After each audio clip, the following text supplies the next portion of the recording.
Chapitre 10 Prière du tabernacle 1/2. La prière du tabernacle est une prière qui permet de confirmer la relation entre Dieu et moi à travers Jésus-Christ. Dieu voulait que les Israélites, après leur sortie d'Égypte, l'adorent même pendant leur marche vers la terre de Canaan. Ainsi, sur le mont Sinaï, il a révélé à Moïse les détails concernant la manière dont le tabernacle devait être construit. En suivant précisément les instructions de Dieu, Moïse a construit le tabernacle, et les Israélites ont adoré Dieu dans ce lieu. Par conséquent, le tabernacle peut être considéré comme un symbole qui nous enseigne les étapes du culte. De nos jours, il n'est pas possible de trouver un tabernacle visible comme dans le désert. Au contraire, la Bible déclare « Vous êtes le temple de Dieu » 1 Corinthiens 3,16. Aujourd'hui, le tabernacle de Dieu, c'est nous-mêmes.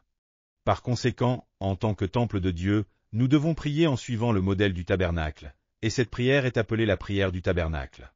Concrètement, la prière du tabernacle consiste à prier cette prière différente devant chacun des 7 objets du tabernacle.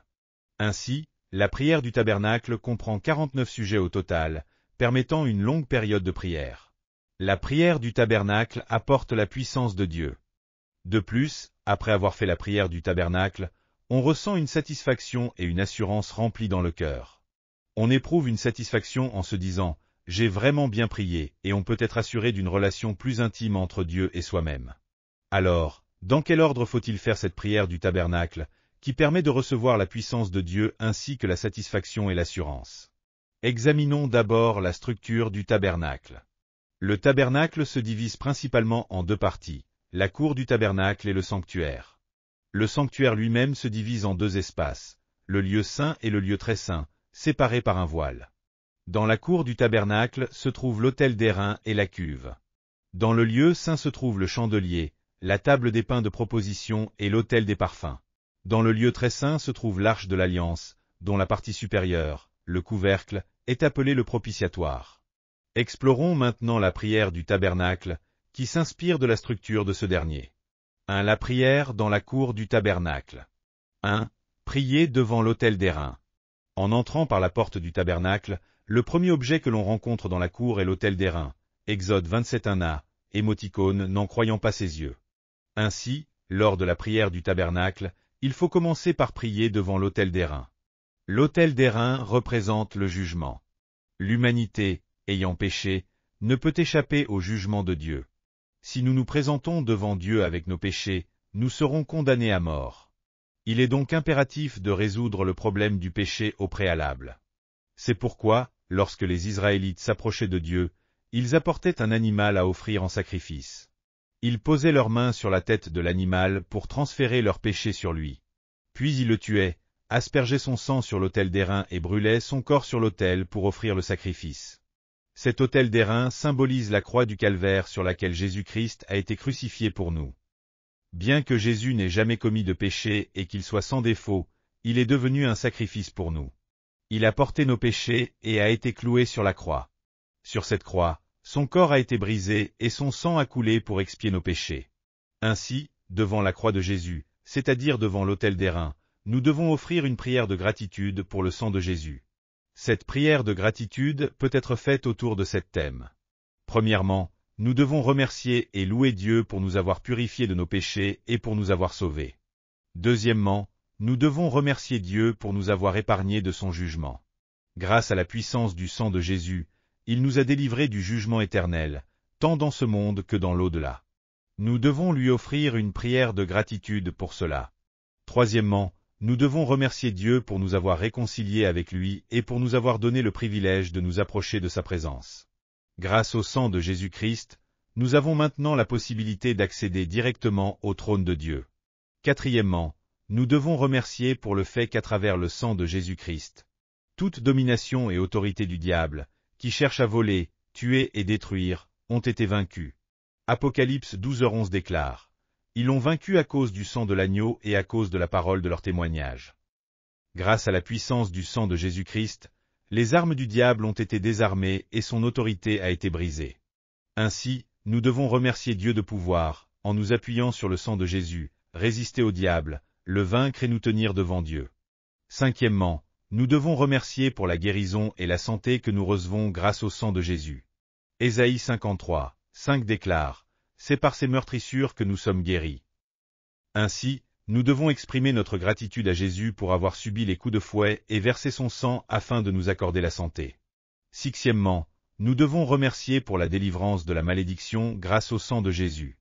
La Bible déclare « Christ nous a rachetés de la malédiction de la loi, étant devenu malédiction pour nous, car il est écrit « Maudit est quiconque est pendu au bois » Galates 3,13.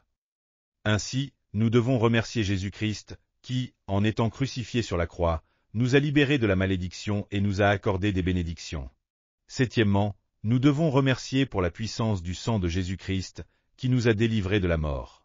Par le sang de Jésus-Christ, Dieu nous a sauvés de la mort et nous a transférés à la vie éternelle. Le début de la prière du tabernacle est l'autel d'airain. Autrement dit, c'est sous la croix de Christ que nous remercions pour le sang de Jésus-Christ, louons le sang de Jésus-Christ. Acceptons dans nos cœurs le sang de Jésus-Christ, croyons en la puissance du sang de Jésus-Christ et prions en nous appuyant sur cette puissance. La raison pour laquelle de nombreuses prières restent vaines est que nous n'avons pas commencé sous la croix. Nous devons commencer notre vie quotidienne sous la croix. Lorsque nous avançons en nous appuyant sur la puissance du sang, nous recevons la puissance de Dieu. Nous triomphons du diable et nous nous tenons fermement sur la base solide de la foi. 2. Prier devant la cuve. La cuve symbolise la pureté, Exode 30, 17 à 21. C'est l'endroit où les sacrificateurs se lavaient les mains et les pieds pour se purifier avant d'entrer dans le sanctuaire.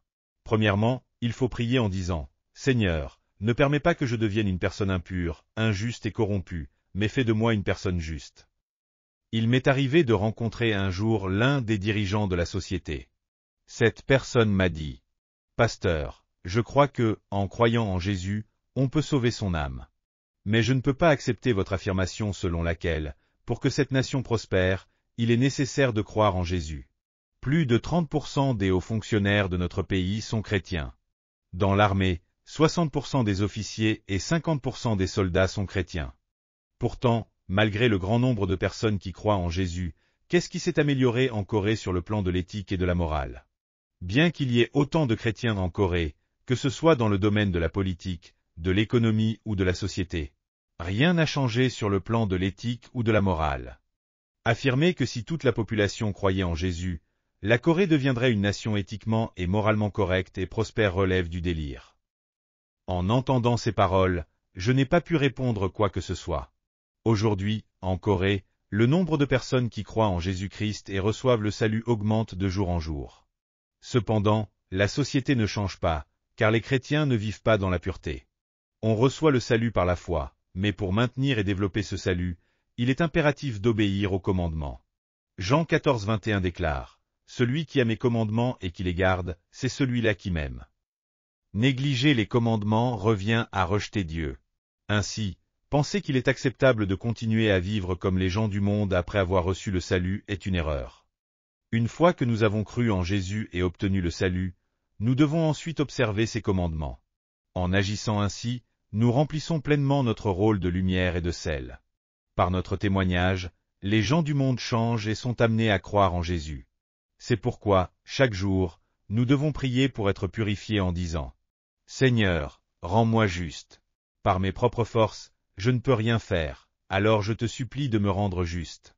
Pardonne-moi d'avoir eu des pensées et des jugements qui n'étaient pas justes. » Deuxièmement, il faut prier en disant « Seigneur, fais de moi une personne honnête. » Beaucoup de personnes continuent de mentir, même en croyant en Jésus-Christ.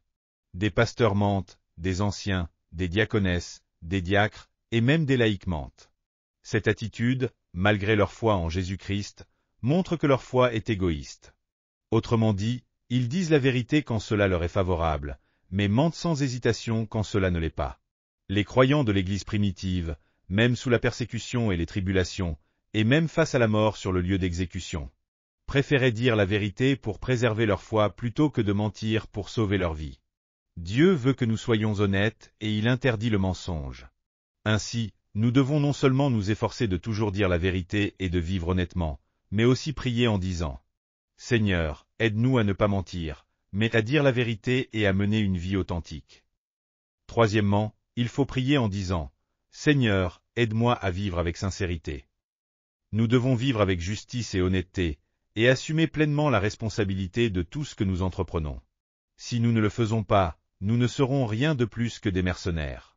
Pour ma part, j'ai toujours travaillé avec la volonté de mener à bien, jusqu'au bout, l'œuvre sacrée que Dieu m'a confiée. 1 Corinthiens 4:2 déclare, « Ce qu'on demande d'un intendant, c'est qu'il soit fidèle. » Éphésiens 6:5 à 7 ajoute, « Serviteurs, obéissez à vos maîtres terrestres avec crainte et respect, et dans la sincérité de votre cœur, comme à Christ. Ne le faites pas seulement sous leurs yeux, pour plaire à des hommes, mais comme des serviteurs de Christ, accomplissant de tout cœur la volonté de Dieu. Servez-les avec enthousiasme, comme si vous serviez le Seigneur et non des hommes. » Ainsi, nous devons vivre en accomplissant sincèrement non seulement les tâches confiées par Dieu, mais également toutes les autres responsabilités qui nous incombent. Quatrièmement, il faut prier en disant « Seigneur, rends-moi pur et saint ». Un chrétien doit naturellement mener une vie de sainteté. Cependant, vivre dans la sainteté est une tâche très difficile. C'est pourquoi nous devons prier ainsi « Seigneur, purifie mes paroles et mes actions. Aide-moi à vivre dans la pureté et la sainteté. » Cinquièmement, il faut prier en disant « Seigneur, aide-moi à vivre avec pardon et amour. » Pardonner à tous est une tâche extrêmement importante. Dans la Bible, nous voyons que Jésus demandait toujours aux gens de prier, et en même temps, leur ordonnait de pardonner.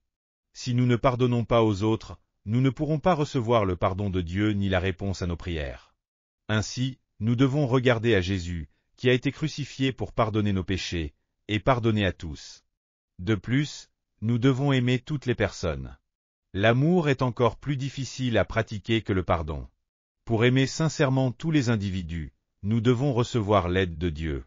C'est pourquoi nous devons prier en disant « Seigneur, donne-moi un cœur rempli d'amour et aide-moi à partager ton amour avec tous. » Sixièmement, il faut prier en disant « Seigneur, rends-moi doux et humble. » Si nous ne sommes pas doux et humbles, nous risquons de tomber dans l'orgueil et de nous détruire nous-mêmes. Lorsque l'orgueil s'installe dans nos cœurs, la ruine n'est jamais loin. Ainsi, nous devons prier en demandant à Dieu de nous rendre doux et humbles. Septièmement, il faut prier en disant « Seigneur, aide-moi à ne pas agir avec convoitise, quelle que soit la situation. » Dans tout ce que nous faisons, nous devons rejeter la convoitise et agir selon la voie naturelle des choses, car la convoitise nous pousse à des actions irréfléchies. La Bible enseigne, la convoitise, c'est une idolâtrie, Colossiens 3:5. L'idolâtrie est un grand péché que Dieu déteste le plus, et donc la convoitise est un péché. Le péché signifie non seulement manquer la cible, mais aussi agir de manière démesurée.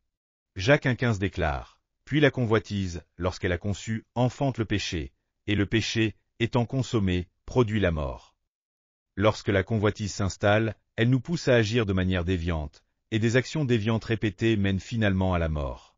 C'est pourquoi nous devons prier ainsi. « Seigneur, aide-moi à rejeter la convoitise.